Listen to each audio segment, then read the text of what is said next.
Hi guys!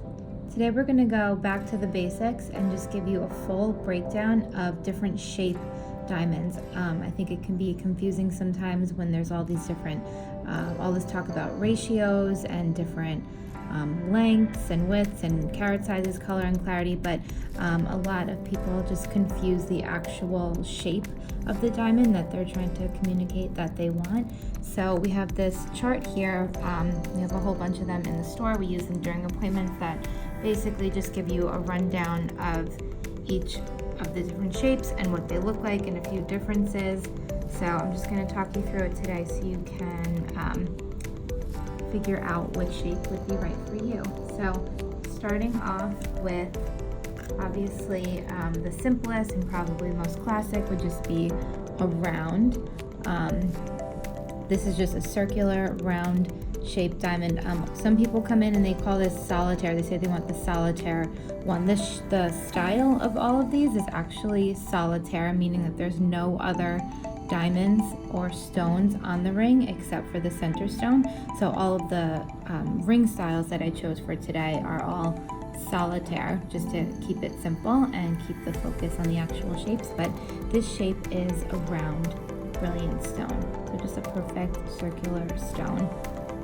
The next one I'm going to show you in comparison is going to be a cushion cut. So it's super popular, cushion cut. It still has this sort of like rounded effect, but it's definitely a square stone, and then the corners of a cushion cut are going to be nice and rounded. So the edges here are pretty much straight, and then the corners of a cushion cut are rounded like that.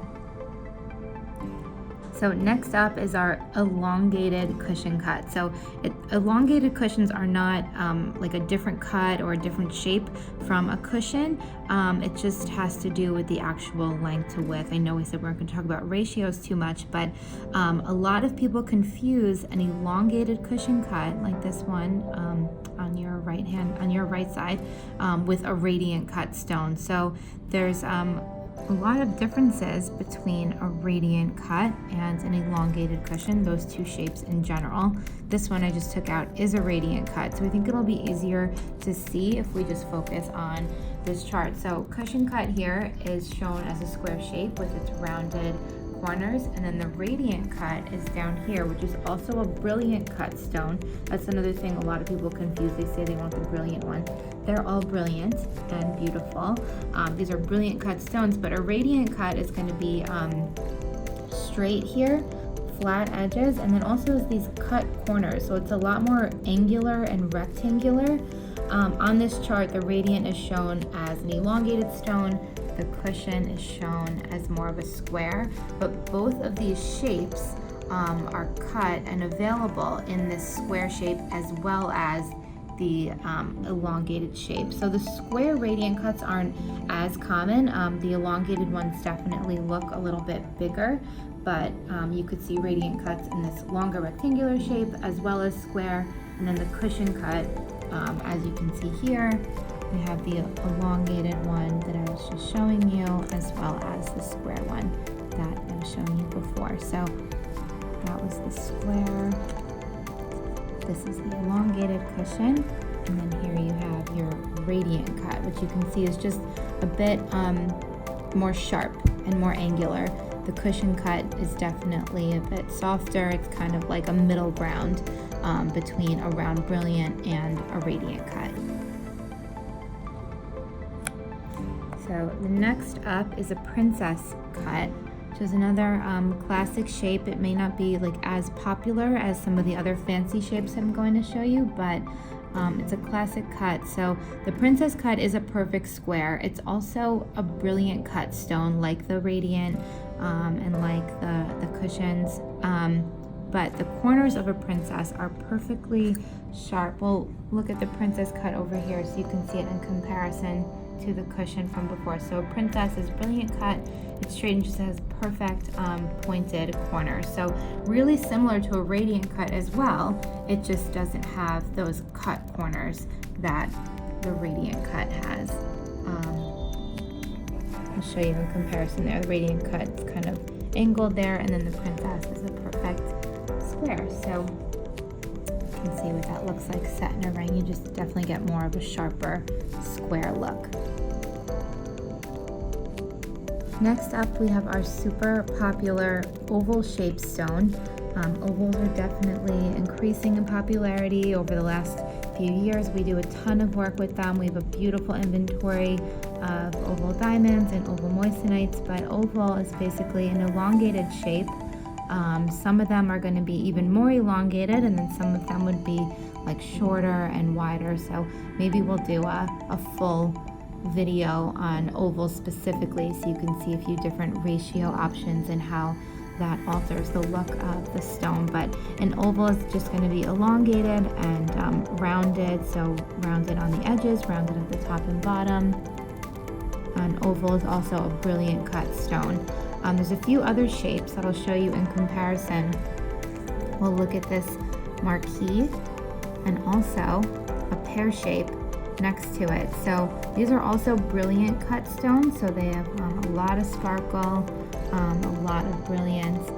You can see the oval here and then the pear shape. So the pear is kind of just like an extension, of the oval. It has that rounded top there, and then it comes to a point where the marquee shape is pointed at both ends, so it kind of rounds out in the center, and then at the top and bottom it comes to a point. So all of these shapes provide an elongated look, and are definitely going to look maybe bigger than one of the square shaped stones or something that's more symmetrical, just because the weight is more spread out and distributed throughout the stone, or it should be at least.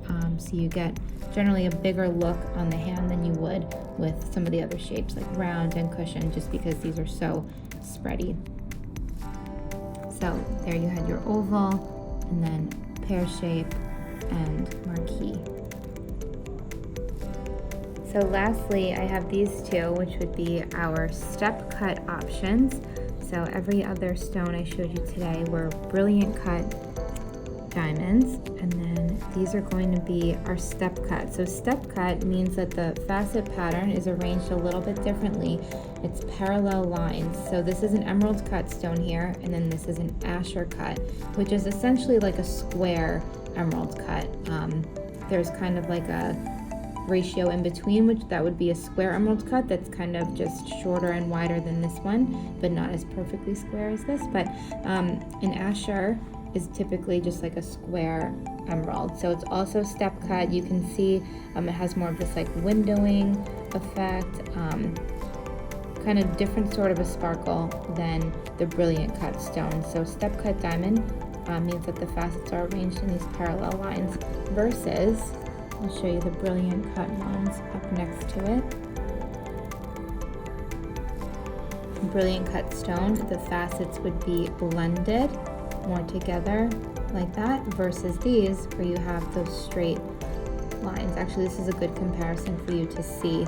I'm just going to take the pear shaped one off for a second so you can see the brilliant cut princess next to the Asher. So both, square shaped stones, it's just the internal facet pattern is different, so it allows for a different kind of sparkle and different light reflection. So I think that wraps up our shape breakdown for today. Hope it was helpful just to clear up any questions that you had. But if you have any other questions, or you're interested in selecting your own diamond, just feel free to email us. It's info@laurenb.com. Thanks for watching.